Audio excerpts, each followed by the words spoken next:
Well, hi, everybody. Welcome to the Virtue Signal. I'm Bill Whittle with my friend Alfonso Rachel, and this is the show where we talk a little bit about philosophy and morality and cool things like that. And so today I thought we'd hit upon a quality that is kind of hard to pin down, but it's absolutely essential, I think. It's certainly essential in personal relationships and business relationships and a lot of other ways too. And that quality I'm talking about is confidence. Confidence can be perilously close to arrogance sometimes, and people can certainly be overconfident, and we'll talk about that in a minute too. But really, confidence, especially in men, in terms of an exuding confidence, is an indispensable quality. And it seems to me that this is not a big mystery. Our confidence as a nation has been slipping for 50, 60 years now. But before we talk about the country, why don't we talk a little bit about personal confidence and how that acts it's kind of like a blocking back, you know what I mean? You're running, and if your confidence is ahead of you, it's just kind of knocking things a little bit out of the way. Indeed, man. It brings to mind that line, your overconfidence will be your undoing. Your lack of your faith in your friends will be yours, right? Yeah, exactly. And you want to make sure that you're not too friendly with your pride and your confidence, because that can definitely be your undoing. And I like the way you put that, man. It's these things that can go ahead of you. As the word says, pride goes before destruction, a haughty spirit before the fall. And people will try to kind of split hairs on what that means. It's like, no, that's God doubling down on the same thing. A haughty spirit, a prideful spirit, whatever you want to call it, still the same thing. God's just like, in case you missed it the first time, let me say it from this angle. Because like I said, people will try to put, these distinctions and these nuances on these things. And the bottom line is that it still amounts to the same thing. And the reason why I say this is because, just like you said, when we're talking about confidence or arrogance, or whether people want to call it hubris or whatnot, you can be overtaken by any of these things. Conceit, being braggadocious, whatever. Like some people will say, well, stop bragging if you can back it up. Well, even that's still trying to make a nuance to make you feel better about being arrogant. Because the bottom line is that even if you can back it up, how are you going to behave? Are you going to be gracious about the things that you can back up?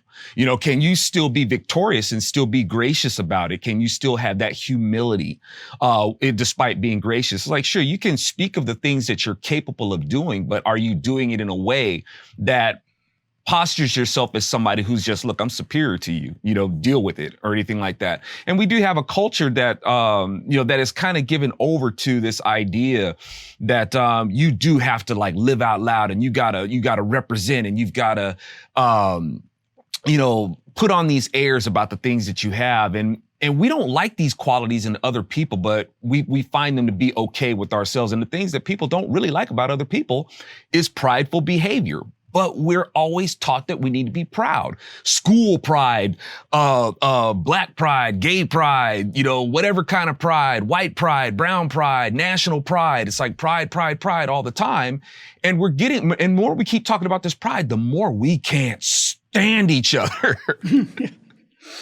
This is the thing, though, when you were talking about braggadocio, my experience has been that the people who are doing all the crap talking are the ones that actually lack confidence, that the one person they're trying to convince, they're telling everybody, I can do this, I'm going to beat you here. I think the one person they're trying to convince is themselves.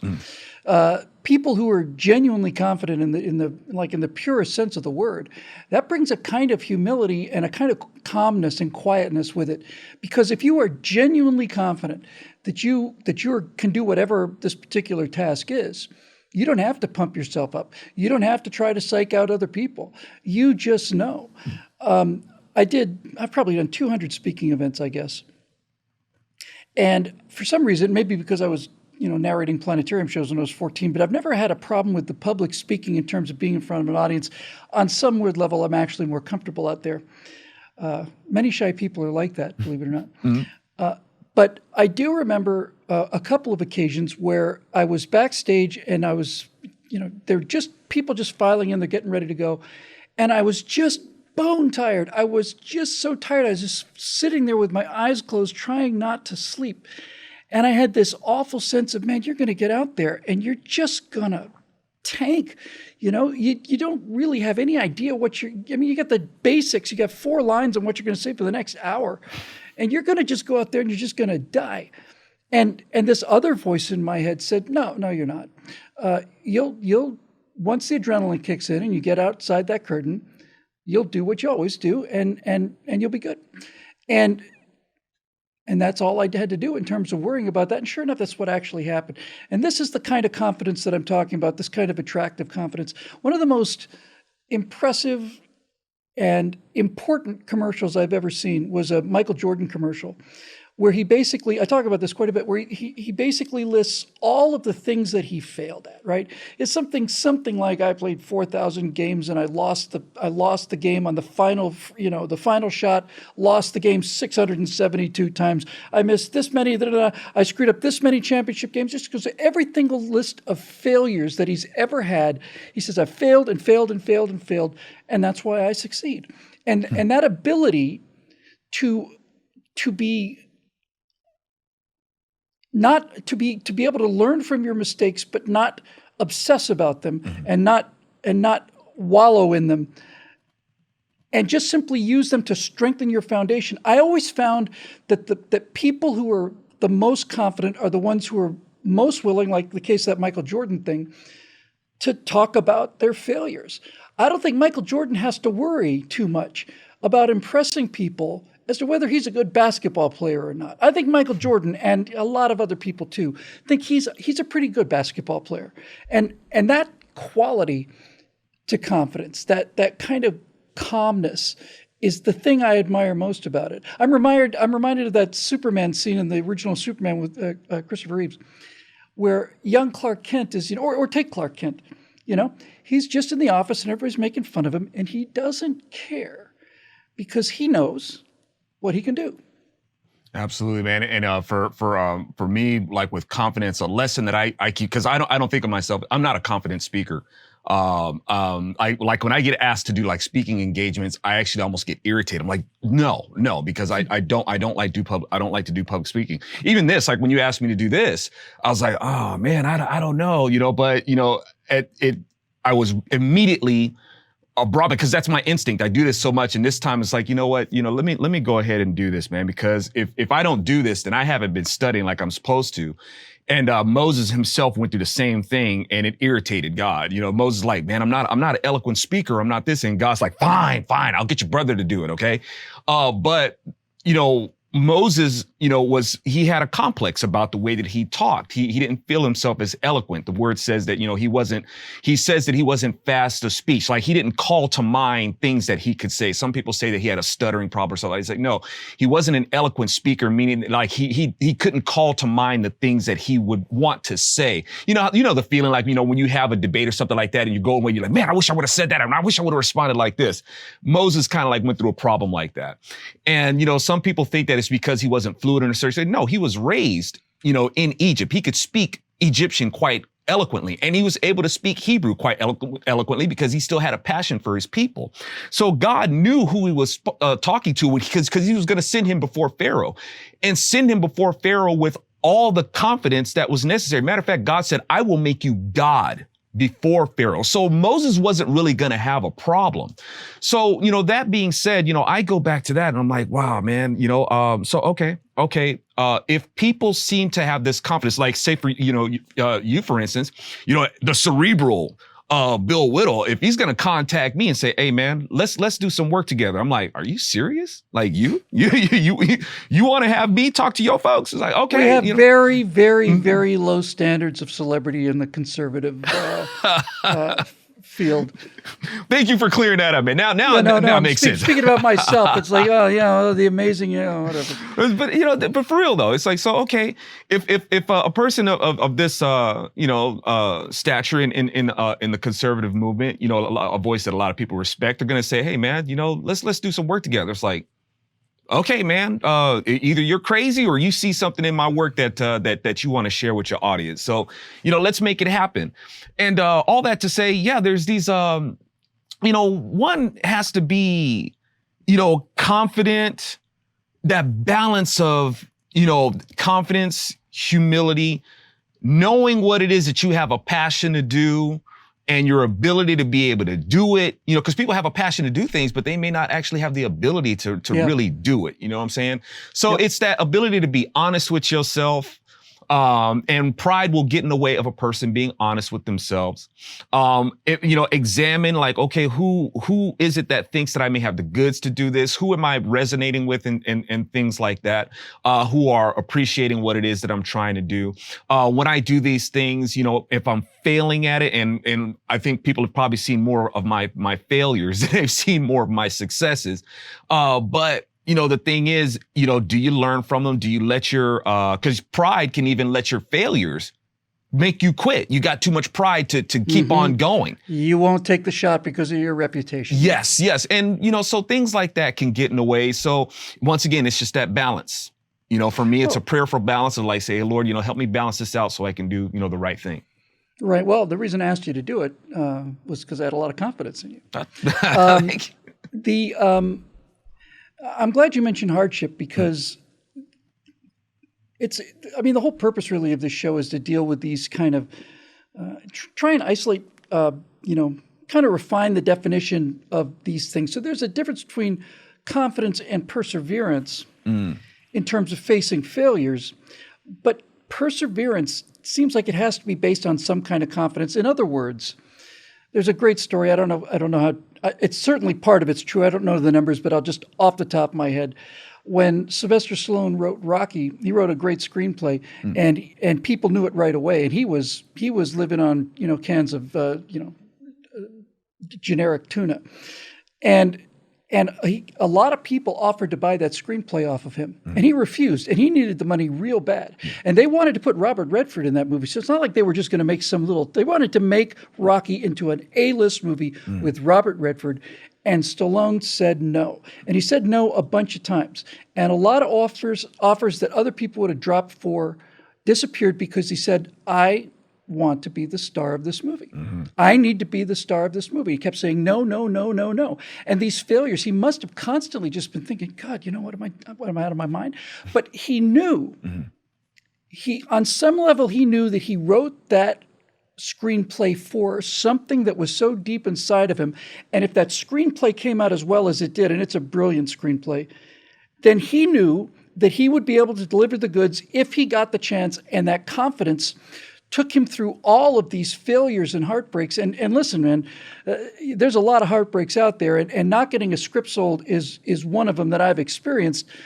But the confidence to have sold a script essentially, and then not take the money, that you desperately need. It's like Robert Redford in my movie. I know I can do it, and that aspect of it is essential to success in life, because people who look at people who are successful or rich and they think, oh, well, I just, the wealth fairy just tapped him on the head one night, flew over my house and landed on his and tapped him on the head. But all the people who've been tremendously successful have to deal with enormous strings of failures. And SpaceX is a great example of that. I think they did another example of the confidence that SpaceX has is they put together a very funny reel of all of their explosions, how not to land a rocket. That's a company that knows how to land a rocket, and they're not worried about showing how they failed in order to get to where they're going. So what do you think about that idea of confidence as being this kind of propeller that pushes you through, rough waters and hard times, and when people don't believe in either themselves or what they're trying to do enough, when they don't have enough confidence, they usually just sink. Yeah, confidence is like, for me, I'm seeing a lot in the culture that confidence is believing in yourself. And I think that's done a lot of damage to the culture, because it does become a sense, it becomes perverse, or it leads to perversion in that a person starts to believe in themselves, and you get into this. It's kind of become self-idolatry. For me, it's not about believing in myself. It's about believing in something higher than myself that gave me the gifts in the first place. That's why we call them gifts. And if we realize that there are gifts, then we have to realize that there's a giver. And I'm confident in the giver. And I'm confident enough in the giver that even if I fail, the giver is going to give me the fortitude to get back up and keep on trying. So, and he's like, yeah, put your failure on me. I can handle it, right? I can handle it. I can fortify you to keep on going. Don't worry about being ashamed. Don't worry about, being seen as a failure. You give me that, right? Give that all to me. I'm going to bleed for that. Now I've got total confidence in that guy. It's like, okay, I'm going to fail. I'm going to sink, and he's showing it's like, if you feel like you're sinking, stop tripping, get your faith back together and get your behind back on top of the water with me. Right. Yeah. So, so I'm, that's where I go with, with that. And, I think it would, and that takes a lot of, and I know folks may struggle with this. It takes a lot of humility. It does. It takes a lot of humility to say, you know what, let me forego this confidence. I myself, I'm a finite creation. I'm created from finite material. I want an infinite supply of confidence, and I can't give myself that. I need the Lord for that. So with that, that's where I draw my confidence from. And on a side note, even working with, when we're talking about these failures and speaking of Sylvester Stallone and stuff like that, because, in his head, it really made sense. And it only made sense if he was the one executing that role. He knew. It's like, this is the only way that this is going to make sense. It's a little, in a small way. That's what it was like, even for me, when we were working at PJTV. When I would submit scripts, this is it didn't make sense to them sometimes. It's like, this doesn't make sense. And I was like, I know, but this is exactly the same stuff that I was saying before I joined the team. Just let me execute it, right? It'll make sense once I say it. In the way that I speak, and that's one of the problems that I have when I try to write books, is that I try to write the way that I speak. It's taboo. You're not supposed to do that. Yes, there's a difference between writing and speaking, and they're not the same. Not the same thing, but that's the cadence that I use. So when they would read, it's like, this doesn't make sense. I'm just, in the inflections that I have, in the way that I phrase it, in my cadence, it'll make sense. And surely enough, that's what they saw. Well, the problem, you were talking about how it can become like self-idolatry, and one of the big problems in our society was the result of this self-esteem movement, which is essentially a form of confidence. And the problem with the movement is they basically assume that if you tell people you're good, then you'll be confident, then you'll go out and do good things. It doesn't work that way. You don't get the confidence first and then the trial second. You get the trials first, and succeeding after failing is what gives you the confidence. Let's narrow it down just for two other quick examples here. Everybody I know, and you probably had this experience too, have been out in public and seen some strikingly beautiful woman walking arm in arm with a hominid of some kind. Just like are you kidding me? Now sometimes obviously it's money and so on, but many times it's not. And many times the money aspect of attraction is the confidence that comes with having made the money and so on. But what I'm getting at is this: in dating relationships, especially if you're an adolescent, you think, okay, in order for this girl to like me, I've either got to be cool, or I got to dress a certain way, or I've got to have this act, or whatever. But the thing that's catnip both ways for both sexes is having somebody that is confident in themselves, somebody who's willing to take a bit of a shot and a risk and walk across the room and say hi. And that confidence is, certainly in my experience, is by far the single most important thing that you can have in interpersonal relationships, especially in the beginning. If it's really pure confidence and you're not dealing with, again, braggadocio and bravado, to me, are the opposite of confidence, and I think most people know that. So if a guy comes over and he's like, oh, I did this on my watch and I got a Lamborghini out back, okay, we know what you are. But if somebody's genuinely confident, genuinely accessible and stuff, it's irresistible. And it's irresistible in business relationships too. If you're going for a job, you don't want to go in there and say, I'm going to get, we can just cut this interview off right now because I'm the guy that's getting you the job. That's the opposite of confidence. People know it, they see it, and it provides a great deal of confidence in them, right? Here's somebody who's comfortable in their skin. They're not trying to prove anything to anybody, and they are striking me as calm and capable people. A confident employee in an interview gives the employer confidence that this person's going to do the job that they're hired for. Yeah, and you know the thing is, and why people will appreciate this confidence. If we just take confidence, without the arrogance and all the other dynamics that go along with it. When we talk about confidence, the word associated with that is going to be security. That's what we want. We want to feel exactly. Yeah, especially where women are concerned. No, exactly. That's the word. A thing that's very important to a woman is security. And I'm not talking about, just the financial security, the emotional security, the mental security, the character and stuff like that. So if a man is exuding this kind of confidence, then she's going to feel security with that. And it goes both ways. The same thing with a woman who's confident, a woman who's confident and a woman who feels secure, because if she doesn't feel confident, those things will come out in certain insecurities. And before you know it, you have a relationship that's going sideways. You're not secure with each other. You're going to start projecting and wondering what this person is going to be doing. To reclaim a sense of security and all that sort of stuff. And self-esteem. And just like you said earlier, when we talk about this self-esteem movement, people trying to find a false sense of confidence in themselves. Even right now, man, the nation is being governed on the federal level by a false sense of confidence, with even Biden. But look at the confidence that they showed. I mean, the guy he's not well emotionally, character-wise, policy-wise. He's not well, but he just exhibited this unwellness, even if it wasn't his own confidence, which he still had enough of. Kamala, with her weird confidence, it was still confidence, and all the the industry that was behind them to surrogate the confidence that they have. It was still out there, but it was enough of this corrupt confidence to do what it was that they did, and confidently cheated their way into the White House. So confidence, that it's almost like a gun, man. It's effective. Depends on how it's going to be used. Well, let's wrap this up then by talking about national confidence.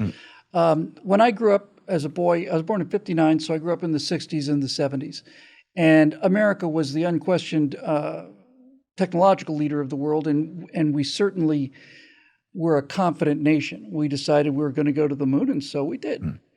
In fact, it's one of my favorite lines of any movie of all time is right at the beginning of the Apollo 13 movie.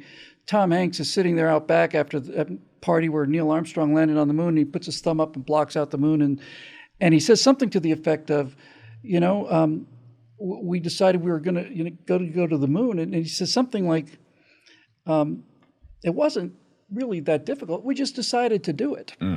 That's it. We decided to do it. And American confidence has been undermined. And this is not like an accident. This is the entire strategy of the left, of the Frankfurt School, of critical race theory, all of it. It's designed to destroy our confidence in ourselves and our country. It is designed to bring out every single bad quality the country has, whether it's real or exaggerated or completely false.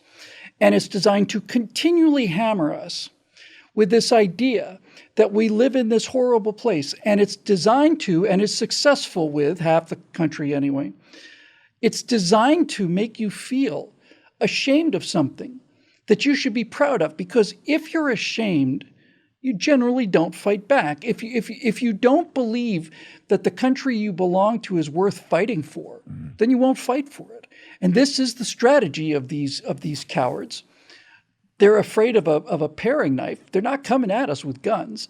They know that the reason they're not coming at us with guns is because we would be waiting for them with guns. So Second Amendment does its job. But the point of it is, they know they can't accomplish what they want to accomplish through violence, and so they do it through psychology. And they make us feel like we are kind of all alone out there, and that the belief we have in this country and everything it stands for is becoming more and more kind of like it's just, those days are over kind of thing. And they're designed to make us feel unwilling to fight for this country and this idea by destroying our confidence in it. And it works with some people, and some people It doesn't, but it's a huge problem, and we're kind of at peak attack now on American competence with this whole woke movement. Indeed, man, and once again, it comes back to that kind of confidence in ourselves, and we want to fight for what brings us pleasure. We want to fight for our personal ideas. This. When people are talking about fighting for the country, and that's why, I think a big reason why we do, this presentation is because we're trying to get down to the nitty gritty of what this virtue is. Now, when we talk about, being able to preserve, this republic, and fight for this country, a lot of it isn't fighting for the country anymore. It's just fighting for what it is that we feel like we have the liberty to and stuff like that. And the more we keep doing that, the more we're getting away from, this kind of we kind of freedom and kind of settling for this me kind of freedom. And, you could see that in the sense of we're forfeiting our country, Bill, because when we have this movement that is celebrating the forfeiture of manhood, the forfeiture of what you were born as, while saying, well, I can't change what I am. I was born this way. It's totally contradictory. But the reason why I say that is because when you have people who are looking to give these natural things, if you're going to give up something that's actually natural, you will give up something that's moral. You will give up something, an environment that was actually made for us to be a free people. This confidence, where people have more confidence that they can become something that wasn't natural, more than they can have the confidence that they can actually be something that's in the natural. It's behavior that's not even natural. So of course, this is being celebrated, and what's going to follow is you're going to have a country that's going to start to implode. The national confidence is going to start is eroding, and then the confidence of the nations that surround us is going to be growing. It's like that commercial that you showed, with those with the Russians. They've got the confidence, like, oh yeah, it's just a matter of time right now before America is just fully emasculated. Where it's like, from their people to their military. Are being given over to this. So they're gaining confidence while we're gaining confidence in something that's fully corrupt, in something that's just perverse. So, these things in mind, that's once again, now, Bill, I've been there. I had confidence in these kinds of things. I had confidence that there was nothing wrong with this, all this sort of stuff. It's the same principle of the fruit in the Garden of Eden. Yeah, there's nothing wrong with it. There's no harm in it. Go ahead and do it. I used to be there. But now I understand. It's like, like the word says, there's a way that seems right to a man and its way leads to death. So I had to admit that I was wrong. It says, no, man, I can't go along with this. In my human point of view, in trying to go by this human instinct of what I think is right and wrong, it's not going to cut it. I need the author of what liberty is, and I have to have confidence in that. And that's where it got me set straight and say, yeah, man, this is definitely going sideways. And there's only really one answer to it. If that's what we're trying to find, if we're trying to find an answer to what true virtue is and true confidence and stuff like that, that's my recommendation, folks. Check out the word.